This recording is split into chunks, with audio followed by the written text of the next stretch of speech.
Informação importante: Evangelos Marinakis, o magnata grego que conversa com Vasco, tem negociações com outro time da Série A do Campeonato Brasileiro. O vídeo de hoje do canal do Nicola traz todos os detalhes e fala também sobre, além das últimas do mercado, bastidores, finanças e o empate da seleção brasileira contra a Venezuela. Fala aí pessoal, sou Jorge Nicola, bem-vindos a mais um vídeo do canal. Ótimo feriado de sexta-feira para todos vocês. Sem perder tempo, só pedir para deixar like, se inscrever no canal e ativar as notificações. Bora falar agora sobre a seleção brasileira que mais uma vez decepcionou. Ótimo primeiro tempo contra a Venezuela, gol do Rafinha em cobrança de falta e várias oportunidades criadas, mas veio o segundo tempo e o Brasil se desligou logo de cara, acabou tomando o gol de empate. O Vinícius Júnior ainda teve, através de um pênalti, a chance de recolocar a seleção brasileira na frente, o que não aconteceu e o Brasil só empatou, desperdiçando a chance de encostar nos líderes, até porque a Argentina foi derrotada pelo Paraguai por 2-1 no Defensores del Chaco de virada. A Argentina faz 1-0, a seleção do Paraguai empata numa linda batida de bicicleta, e aí o Alderete, que é alvo do Cruzeiro para o próximo ano, garantiu a vitória paraguaia. A nova classificação das eliminatórias tem a Argentina em primeiro com 22, a Colômbia com um jogo a menos, 19 pontos, o Brasil aparece com 17 pontos, o Uruguai 16, o Equador tem 15 pontos. Vale a lembrança também de que o Equador enfiou 4-0 na Bolívia na noite dessa quinta-feira. Com informação exclusiva, fui o primeiro a contar para vocês que Evangelos Marinakis,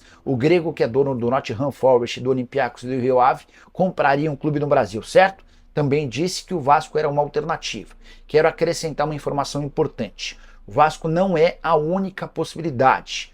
O Marinakis e o Edu Gaspar, que foi contratado recentemente pelo grego, conversam há algum tempo com outro clube da Série A. Importante contar que desde o ano passado o Edu Gaspar tinha a ideia de estabelecer uma parceria com um clube brasileiro. Na oportunidade, o Edu ainda trabalhava no Arsenal e chegou a visitar 8 clubes brasileiros. O Vasco não estava entre esses 8 clubes. O Edu apresentou uma série de relatórios sobre cada um desses times para o pessoal do Arsenal. A ideia acabou não avançando por opção do clube inglês. Assim que o Edu Gaspar foi procurado pelo Marinakis e foi apresentada a ele a ideia de compra de um clube brasileiro, o Edu falou: ó, Marinakis, tem uma solução. Já visitei 8 clubes e tenho um relatório de cada um deles. Se você quiser se debruçar sobre esse relatório, vai ser interessante. O Marinakis gostou e um desses 8 clubes visitados tem conversas em bom andamento. Não dá para dizer que está fechado, nem nada disso, mas são negociações quentes. E essas negociações são anteriores ao Vasco entrar na parada. Importante contar que o Vasco é uma possibilidade. Existiram conversas entre o Marinakis, o Edu Gaspar e o Pedrinho, que é o presidente do Vasco, mas o Vasco não concorre sozinho.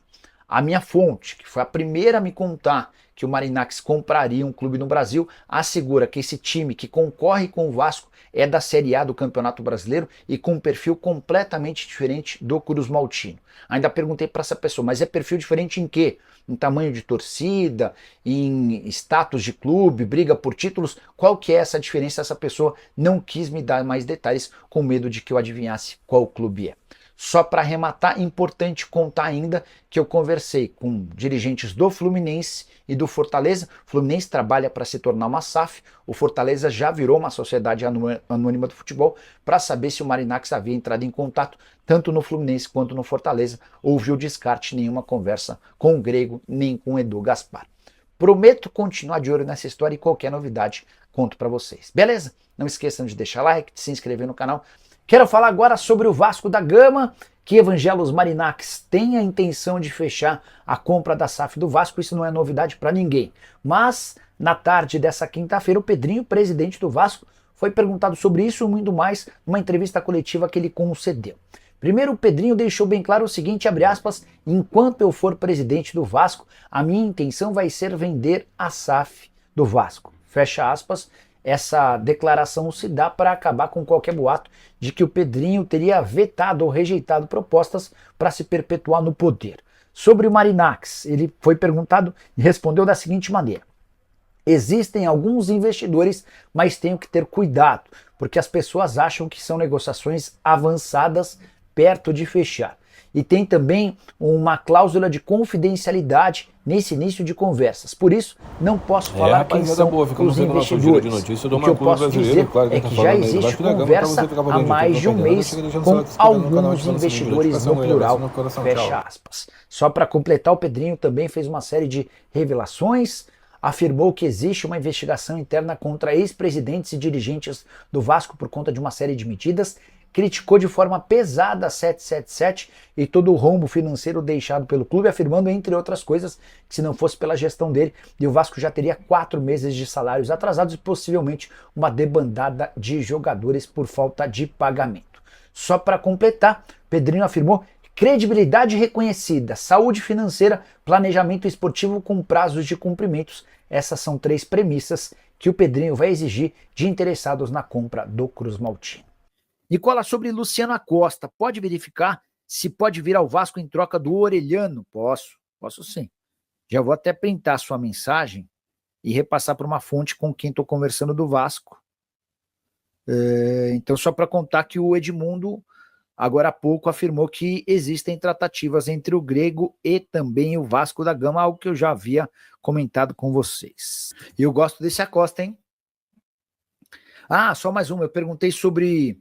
Vocês tinham pedido para perguntar se aquele meia do Racing, o baixinho, como é que é? O Quinteiro, pode ir para o Vasco. A pessoa do Vasco garantiu que esse nome nunca foi debatido internamente. O zagueiro João Vitor custou 6 milhões de dólares ao Vasco, 37 milhões de reais. Mas a negociação possui uma cláusula que, se o Vasco permanecer na Série A em 24, o clube terá que pagar mais 2 milhões de dólares, totalizando quase 50 milhões de reais. Eu fui checar com uma pessoa do Vasco. Mandei mensagem, quer ver que horas? 17h53. A pessoa respondeu 18h43. Pois é a mais pura verdade. Então, cara, eu tenho dúvida até se foi de dólares ou foi de euros, quer ver, ó? João Vitor, Vasco, compra, e eu acho que foi de euro, ó, foi isso mesmo. Foram 6 milhões de euros fixos e mais 2 milhões de euros em bônus. A grande novidade que o estagiário traz é que esses 2 milhões de euros de bônus equivalem à permanência do time na Série A do Brasileiro. Cara, que paulada. 8 de euros, quer ver? 8 euros em reais. 49 milhões de reais. Parabéns aos envolvidos, hein? Negócio horroroso. Rapaziada, boa, ficamos aí com o nosso giro de notícias do Vasco da Gama pra você ficar por dentro de tudo, não perder nada. Já chega deixando seu like, se inscrevendo no canal, ativando também o sininho de notificação, porque a gente fica por aqui. Um grande abraço aí no seu coração, até o próximo vídeo, vamos pra mais notícias.